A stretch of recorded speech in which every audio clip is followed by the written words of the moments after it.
Salam kebangkitan Nusantara. Indonesia sudah terjebak dalam kapitalisme, baik demokrasinya, politiknya, maupun ekonominya.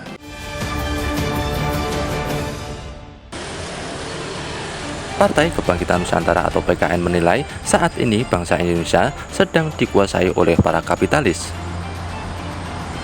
Mereka menganggap Indonesia bisa terlepas dari kapitalis jika masyarakat sadar akan bahaya kapitalisme tersebut. Sekjen PKN Sri Mulyono mengatakan cengkraman para kapitalis di Indonesia saat ini begitu kuat. Dirinya mencontohkan untuk menjadi seorang kepala daerah, seorang calon harus merogoh kocek hingga puluhan miliar rupiah. Biasanya para cukong mensponsori kepala daerah yang akan maju saat pilkada. Imbalannya, jika sang calon kepala daerah menang saat pemilihan, mereka akan mendapatkan proyek di sejumlah instansi. Tak hanya itu, orang yang akan maju menjadi anggota DPR pun juga harus merogoh kocek yang tak sedikit. Sri Mulyono menambahkan, saat ini perlu kesadaran dari masyarakat untuk memilih pemimpin yang benar-benar terhindar dari politik uang. Jika masyarakat telah membudayakan menolak politik uang, dirinya yakin Indonesia akan terlepas dari kapitalis dalam waktu 10 tahun mendatang. Politik di Indonesia, demokrasi di Indonesia ini padat modal. Ketua Umum PKB Muhaimin Iskandar mengatakan bahwa untuk menjadi anggota legislatif DPR RI dari Dapil DKI Jakarta itu memerlukan dana 40 miliar. Lalu dari mana sang calon ini mendapatkan dana 40 miliar? Tentu dari pemilik modal yang membackup dia supaya menjadi anggota DPR RI. Demikian juga dengan kepala daerah.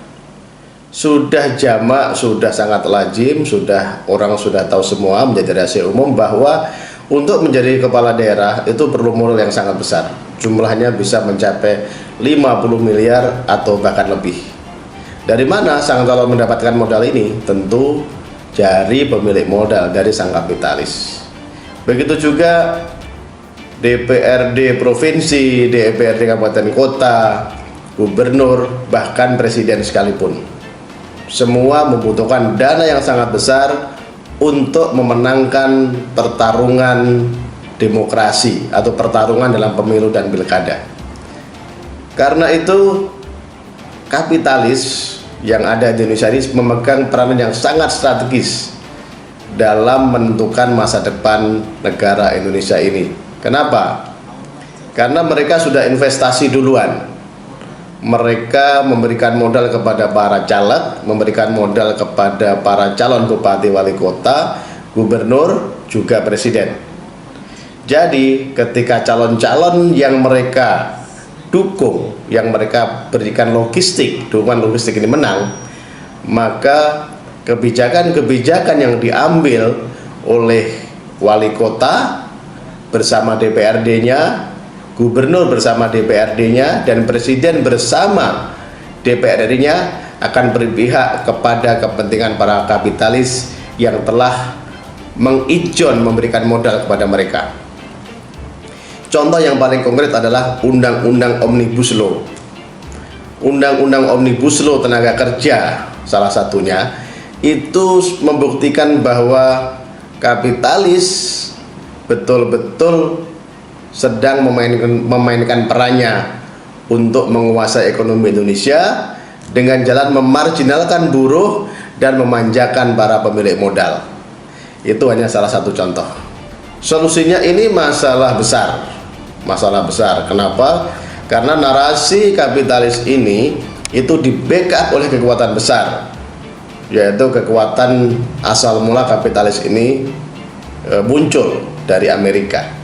Nah, tidak mudah untuk melawan ini, tidak mudah untuk meminimalisir kapitalisme yang berkembang di seluruh dunia ini, karena kapitalisme diajarkan mulai dari SD sampai perguruan tinggi.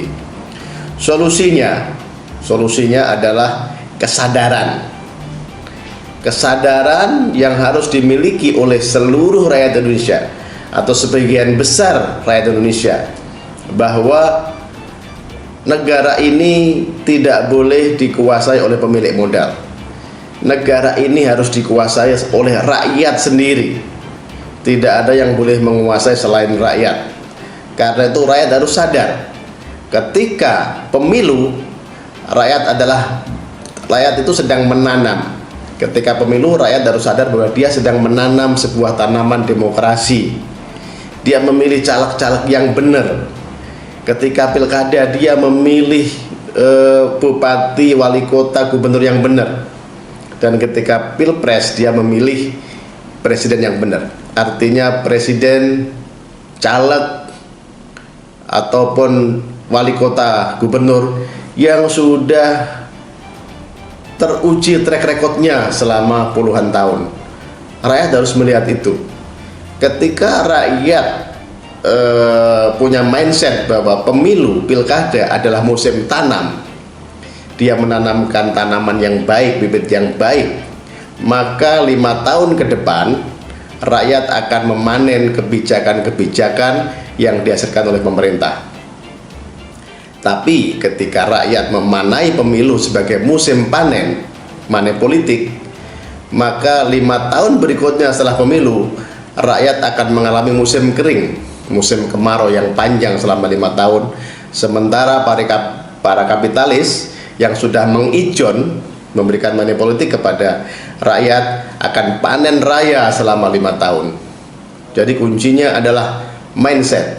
Jadikan pemilu sebagai musim tanam untuk menanam yang terbaik.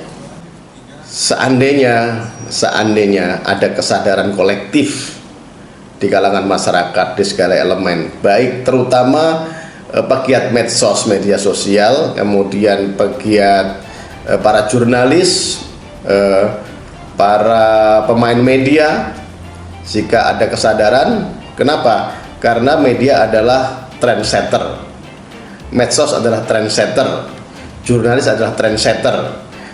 Ketika para trendsetter ini satu frekuensi, mereka berjuang untuk memberikan kesadaran kolektif kepada masyarakat bahwa pemilu adalah musim tanam, maka mungkin hanya perlu waktu 10 tahun untuk merubah mindset dari mindset musim panen menjadi mindset musim tanam. Dari Jakarta, tim Inilah Jogja TV melaporkan.